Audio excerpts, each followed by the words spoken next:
বাংলায় ভোটের ভবিতব্য সেই সন্ত্রাস, প্রাণ গেল বালিকার। ভোট গণনা শেষের আগেই কালীগঞ্জে প্রাণ গেল তামান্না খাতুনের। বাবা পরিযায়ী শ্রমিক, অনেক স্বপ্ন নিয়ে মেয়েকে ভর্তি করেছিলেন ইংরেজি মাধ্যম স্কুলে, কিন্তু তামান্নার সেই তামান্না রয়ে গেল অধরা। জন্মদিন আর বাকি 1 মাস 4 দিন। তার আগে বাড়ি ছাড়তে হয়েছে ছোট্ট শিশুকে। তার কারণ ভোটের রেজাল্ট বেরোনোর পর বোমের আঘাতে মৃত্যু হয়েছে তার।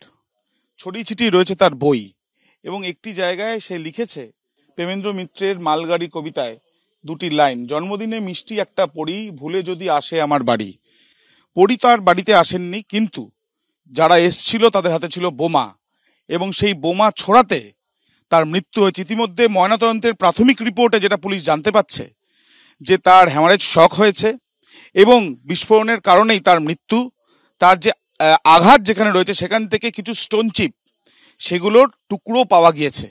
বাবা এখানে বসে রয়েছেন, পেশায় তিনি পরিযায়ী শ্রমিক। তিনি বলছেন হুমকি আগেও এসছে। হুমকি দিয়েছে। কি বলেছে? হুমকি দিয়েছে আমাদের হাতে দল করতে হবে, আমাদের পার্টি করতে হবে, না হলে তোদেরকে মারবো। যারা বলেছে তারা কোন দলের? তার টিএমসি দলের। আপনারা? আমরা সিপিএম করি। আগে থেকে এই হুমকি ছিল বলে কি মনে করছেন? আগে থেকেই পরিকল্পনা? ওদের পরিকল্পনা যে আগে থেকেই, যে তোদেরকে আমরা সুযোগ পালিয়ে মারবো। পরিবারের সদস্যরা তারা কিন্তু ভেঙে পড়েছেন। ছড়িয়ে ছিটিয়ে রয়েছে ছোট্ট শিশুর বই। আত্মীয় স্বজন থেকে প্রত্যেকেই, যে রাত্রিবেলা যখনই অন্ধকার নেমে এসছে বা সন্ধ্যের পর থেকেই একেবারে পুরোপুরি শূন্যতা পরিবারের বাড়ির প্রত্যেকটি জায়গায়, এবং তার মা থেকে আরম্ভ করে তার যারা রয়েছেন আত্মীয় স্বজন প্রত্যেকেই কিন্তু বিচার চাইছেন। ঠিক বাড়ির উঠোনের সামনে আমরা রয়েছি, মাও এখানে রয়েছেন।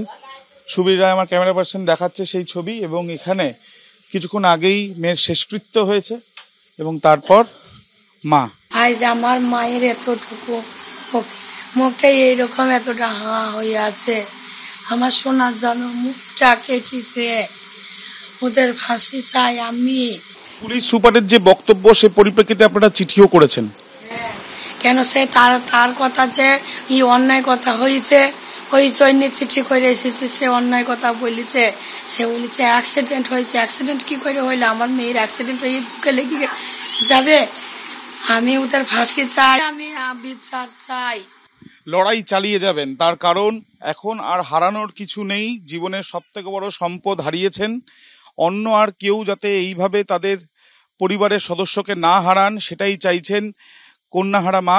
এবং তার যেটা বক্তব্য, এই লড়াই তার যেটা শুরু হলো, এই লড়াই তার চলবে।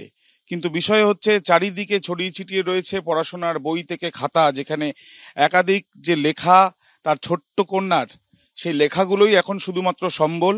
কিন্তু যেভাবে তদন্ত চলছে তাতে যাদের নামে অভিযোগ হয়েছে তাদেরকে গ্রেপ্তার করা হোক, শাস্তি দেওয়া হোক, সেটাই চাইছেন পরিবারের সদস্যরা।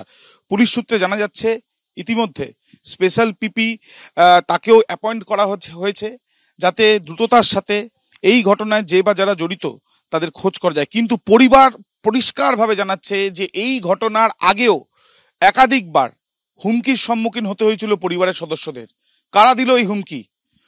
তাদেরকেও একই সঙ্গেই তদন্তের দেখা হোক, এমনটাই পরিবারের সদস্যরা চাইছেন।